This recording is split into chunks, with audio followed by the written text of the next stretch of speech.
여름밤, 나는 항상 인터넷에서 공포 이야기를 읽는 것을 즐겼다. 더운 여름 바람을 가르며 창문을 열어놓고 컴퓨터 화면에서 흘러나오는 희미한 빛을 벗삼아 어느 날 평소처럼 인터넷에서 새로운 공포 이야기를 찾아 헤매고 있었다. 그러던 중 잊혀진 아파트 단지의 비밀이라는 제목의 긴 이야기가 내 눈에 띄었다. 그 이야기는 한 사용자가 자신의 실제 경험을 바탕으로 쓴 것이라고 주장하며 시작되었다. 사용자의 말에 따르면 그가 거주하던 도시 외곽에는 한때 번성했지만 현재는 사람들의 기억 속에서 잊혀진 아파트 단지가 있었다고 한다.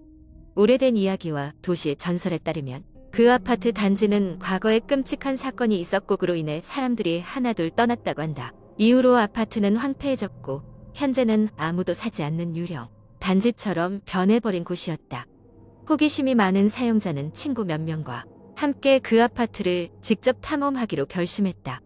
어두운 밤하늘 아래 그들은 노란색 경고 테이프와 녹슨 철문을 넘어 아파트 단지로 들어섰다. 처음 몇 분간은 별다른 일이 없었다. 노후된 건물들은 시간이 멈춘 듯 그곳에 서 있었고 바람에 낡은 간판이 부딪히면은 소리만이 들릴 뿐이었다. 하지만 그들이 아파트의 중심부로 다가가자 이상한 느낌이 들기 시작했다. 마치 누군가가 그들을 지켜보고 있는 듯한 느낌. 그들은 얼른 마음을 가다듬고 첫 번째 건물로 들어갔다.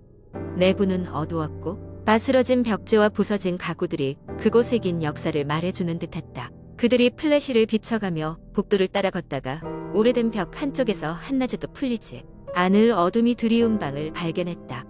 방 안으로 들어서자마자 끊임없이 쇠로 된 무언가가 아래층으로 끌어당겨지는 듯한 소리가 들렸다. 소리의 근원을 찾아 나선 사용자는 자신의 발밑에서 점점 더 강해지는 불온한 기운을 느꼈다. 친구들과 함께 소리가 나는 방향으로 발걸음을 옮기자 그들은 지하로 이어지는 계단을 발견했다. 지하실은 악취와 함께 음산한 기운이 감도는 곳이었다. 그들이 낡은 계단을 내려가며 문득 플래시 라이트의 빛 바깥에서 무언가 움직이는 것이 보였다. 다시 한번 확인했으나 아무것도 없는 것을 보고 그들은 긴장이 풀린 듯했다. 그러나 그것도 잠시 갑자기 지하실 한쪽에서 수많은 시선들이 느껴지기 시작했다. 그들은 본능적으로 느꼈다. 그것이 인간의 것이 아니라는 것을. 갑작스럽게 다시 한번 쇠가 끌리는 소리가 그들의 귓가를 맴돌며 어둠 속에서 한 남자의 실루엣이 나타났다. 먼 옛날 그곳에서 살해당했다고 전해지는 사람이었다. 그가 그들을 향해 다가오는 순간 사용자는 급히 달리기 시작했다. 친구들과 함께 계단을 뛰쳐 올라와 밖으로 도망쳤을 때만이지만 그들이 그 순간 경험한 두려움은 머릿속을 떠나지 않았고 뒤를 돌아볼 엄두조차 나지 않았다. 이야기는 이러한 사건 이후 사용자가 경험한 기이한 사건들과 그 단지에 얽힌 더 깊은 비밀을 풀어내는 방향으로 계속되었다. 인터넷의 많은 사람들은 그들의 경험을 듣고 그 아파트 단지의 위치를 조심스럽게 추측하며 스스로 탐험하고자 하는 용감한 이들도 나타났지만 차마 아무도 그곳에서 일어나는 일들의 전부를 드러낼 수는 없었다는 것으로 이야기는 끝을 맺는다. 그날 나는 잠들기 전까지도 끝내 그 이야기의 결말이 떠오르지 않았다. 그리고 다음날 그 게시물이 사라졌다는 것을 발견했다. 아직도 그 단지가 어딘가에 존재할지 그리고 그곳에서 무슨 일이 벌어지고 있을지 궁금함이 가시지 않는다. 두 번째 이야기. 한적한 시골 마을에 사는 나는 대학교 여름 방학을 맞아 고향집으로 돌아왔다. 평소 도시에서의 분주한 삶에 지친 나는 마을의 조용한 환경이 무척 반가웠다. 하지만 그 마을에는 오랫동안 전해 내려오는 무서운 이야기가 있었다. 사람들이 잘 모르는 외딴 작은 산에는 밤마다 귀신이 출몰한다는 소문이었다. 마을 사람들은 그곳을 영혼의 숲이라 불렀고 해가 지면 그 산에 접근하는 것을 금기시했다. 그러나 호기심이 많았던 나는 이 이야기를 듣고는 오히려 산에 가고 싶은 마음이 들었다. 그래서 어느 날 밤 용기를 내어 친구 2명과 함께 손전등만 들고 그 산에 오르기로 결심했다. 처음 산에 들어섰을 때는 아무 일도 없었다. 흔한 밤 산책처럼 조용하고 어둑했다. 그러나 숲의 깊은 곳으로 들어가자 온도가 갑자기 떨어지면서 소름 돋는 한기가 들기 시작했다. 친구들은 서로의 팔을 꼭 잡고 불안한 기분을 떨쳐내려 했지만 발걸음을 멈추지 않았다. 우리 앞에 길게 뻗은 오솔길 끝에는 묘한 기운을 풍기는 작은 빈 건물이 서 있었다. 누군가는 옛날 사당 같은 것이었다고도 하고 폐가가 되었다는 이야기도 있었다. 우리는 그곳으로 계속 걸었다. 가까이 다가가자 문득 스산한 바람과 함께 멀리서 희미한 속삭임 같은 소리가 들려왔다. 속삭임은 점점 더 명확해졌고 사람의 목소리 같은 것이었다. 와서, 와서 라는 유혹적인 음성이 우리를 그 건물로 이끄는 듯했다. 순간 친구 중 한 명이 불안에 휩싸여 돌아가자고 했다. 그런데 이상하게도 나는 점점 그 건물 안으로 들어가고 싶은 마음이 들었다. 용기를 내어 건물 안으로 들어갔을 때 우리는 이상한 것을 발견했다. 건물 중앙에는 낡고 해진 책이 놓여 있었다. 마치 누군가가 의도적으로 우리를 위해 남겨둔 것처럼 보였다. 책의 표지에는 한자와 한국어가 혼용된 이상한 문장이 적혀 있었고 읽을 수 없을 정도로 희미했다.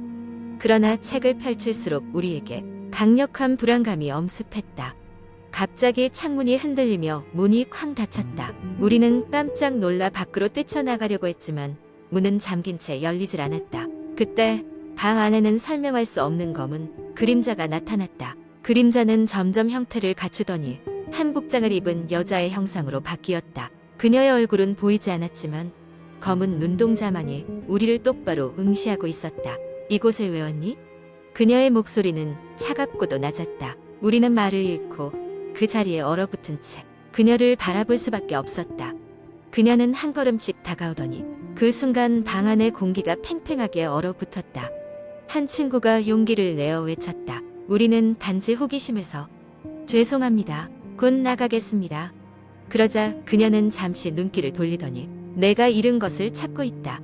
고 속삭였다. 그의 말에 손전등 빛을 비추며 주위를 둘러보았다.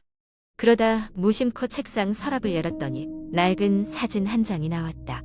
사진 속에는 이 건물과 비슷한 장소를 배경으로 한 무리의 사람들이 찍혀 있었고 그 가운데에는 아까 그 여자가 있었다. 그녀는 환하게 웃고 있었지만 지금은 너무도 고독하고 처량한 모습이었다. 사진을 보이자 그녀는 이내 슬픈 미소를 지으며 우리를 한없이 바라봤다. 그리고는 작게 고맙다라는 말을 남기고 눈앞에서 사라졌다. 갑자기 문이 열리면서 우리가 갇혀있던 방에서 빠져나올 수 있었다. 그 일 이후로 우리는 그 산에 다시 가지 않았다. 마을에서도 우리가 겪은 일을 이야기했지만 아무도 믿어주지 않았다. 그러나 우린 그날 밤 확실히 무언가를 경험했고 그 여자가 무척 외로웠다는 것을 깨달을 수 있었다. 마을 사람들은 우리의 이야기를 웃어넘기며 영혼의 숲에 대한 이야기들을 계속 전해내려갔다. 하지만 우리는 그 숲에 실제로 영혼이 있다는 것을, 그녀가 여전히 그곳에 있을지도 모른다는 것을 알고 있었다. 그리고 언젠가 그녀가 잃어버린 모든 것을 찾고 완전히 떠나게 될 날이 오기를 조용히 기도할 뿐이었다. 세 번째 이야기. 인터넷 커뮤니티에서 회자되는 공포 이야기는 대개 실화라고 주장되거나 도시 전설로 여겨지는 경우가 많습니다. 제가 작성할 이야기는 창작물이지만 한국 공포 이야기의 전형적인 요소를 포함하고 있습니다. 아래는 그 이야기입니다. 이야기는 몇 년 전 여름, 대학생이었던 민수의 특별한 경험으로 시작됩니다. 민수는 그의 여름 방학 동안 도시를 떠나 자신의 고향 마을로 돌아왔습니다. 오래전부터 내려오던 마을에 전설이 있었는데 그것은 동네 외곽에 있는 러운 숲에 얽힌 것이었습니다. 마을 사람들은 그 숲을 절대 가까이 하지 않았습니다. 이유는 불분명했지만 언제부턴가 그곳을 다녀온 사람들은 의문에 실종이나 사고를 겪는다는 소문이 돌았죠. 민수는 그 이야기들을 어렸을 때부터 들었지만 그저 일종의 겁주기 위한 이야기일 뿐이라고 믿었습니다. 방학 동안 특별한 일을 계획하지 않은 민수는 친구들과 함께 그 숲에 가보기로 결심했습니다. 그는 친구인 지훈과 수아를 설득해 호기심 반, 모험심 반으로 계획을 실행에 옮겼습니다. 떠나기 전 민수의 할머니는 민수를 붙잡고 숲에 가까이 가지 말라고 경고했습니다. 그 숲에서는 자꾸 사람을 부른다. 소리가 들리더라도 무시하고 돌아와라. 그러나 젊은 혈기에 차 있었던 민수와 친구들은 할머니의 말을 듣지 않았습니다. 숲에 들어선 순간 평소 익숙하게 보던 나무들조차도 어딘가 다른 느낌을 주었습니다. 민수 일행은 숲의 중심부를 향해 걸어갔고 어느덧 시간이 지나 해가 뉘엿뉘엿 저물고 있었습니다. 그때 갑자기 지훈이 발을 헛디뎌 넘어졌고 그 소리에 화들짝 놀란 새들이 일제히 날아올랐습니다. 넘어진 지훈을 일으켜 세우던 그 순간 문득 숲 깊은 곳에서 났고 희미한 노랫소리가 들려왔습니다. 처음에는 바람 소리인가 했지만 점점 더 또렷하게 들렸습니다.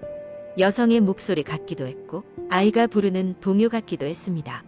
친구들은 이상한 기분에 사로잡혔지만 이내 그 노랫소리가 걱정이 아닌 호기심을 자극했습니다. 그냥 돌아갈까? 라는 수아의 물음에도 민수와 지우는 조금만 더 깊이 들어가 보자고 제안했습니다. 노랫소리가 들리는 방향으로 길을 잡고 한참을 걸은 끝에 그들은 숲 한가운데 있는 작은 공터에 도착했습니다. 그곳에는 마치 오래된 재단처럼 보이는 돌무더기가 있었고 주변엔 오래된 나무들이 울타리처럼 둘러싸고 있었습니다. 그 순간 노랫소리는 뚜렷하게 들렸고 셋은 그 소리에 매료되었습니다. 하지만 곧이어 바람이 세차게 불기 시작하면서 바람 속에 섞인 목소리는 신음소리로 변하기 시작했습니다. 당황한 민수는 친구들에게 빨리 돌아가자고 했지만 지우는 돌무더기 쪽으로 한 걸음 내딛었습니다. 마치 누군가가 그를 부르는 듯한 느낌이 들었죠. 돌무더기에 가까이 다가간 지우는 돌 하나를 들어올렸고 그 순간 마치 대낮처럼 주변이 밝아지면서 눈앞에 기이한 환영이 나타났습니다. 환영 속에서는 옛날 옷을 입은 여자와 아이들이 그들을 향해 미소 짓고 있었습니다. 그러나 그 미소는 어딘가 섬뜩했습니다. 지훈이 뒷걸음질 치며 도망치자 라고 소리쳤지만 이미 무언가에 홀린 민수는 계속해서 그곳에 서 있었습니다. 수아가 민수를 끌어당겨 겨우 정신을 차리게 했고 그들은 숲을 빠져나가기 시작했습니다. 뒤에서 환영은 여전히 그들을 향해 손짓하고 있었습니다. 숲을 벗어나 마을에 도착했을 때는 이미 한밤중이었고 그들은 서로의 얼굴을 보며 그제서야 추위가 갑자기 몰려드는 것을 느꼈습니다. 그 후 그들은 그날 있었던 일을 아무에게도 이야기하지 않았습니다. 이후로도 민수는 한동안 그 숲 근처를 지나가지 않았습니다. 하지만 가끔 꿈속에서 다시 그 노랫소리가 들려오고는 했습니다. 그럴 때면 마치 누군가가 숲에서 그를 부르는 것 같았습니다. 마을의 전설이 진실인지 알 수 없었지만 민수는 그곳에 무언가가 여전히 자신을 기다리고 있다는 느낌을 지울 수 없었습니다. 시간이 지나 민수는 졸업을 하고도 마을을 떠나지 않았습니다. 여전히 종종 꿈속에서 들려오는 그 목소리 때문이었을까요? 그는 언젠가 그 숲으로 다시 발길을 돌릴 날이 올지도 모른다고 생각했습니다. 하지만 그날이 언제가 될지는 아무도 알 수 없습니다. 그리고 이야기 속의 시간은 계속 흘러가고 있습니다. 마치 숲속의 노랫소리가 끊임없이 울려 퍼지듯이 말입니다.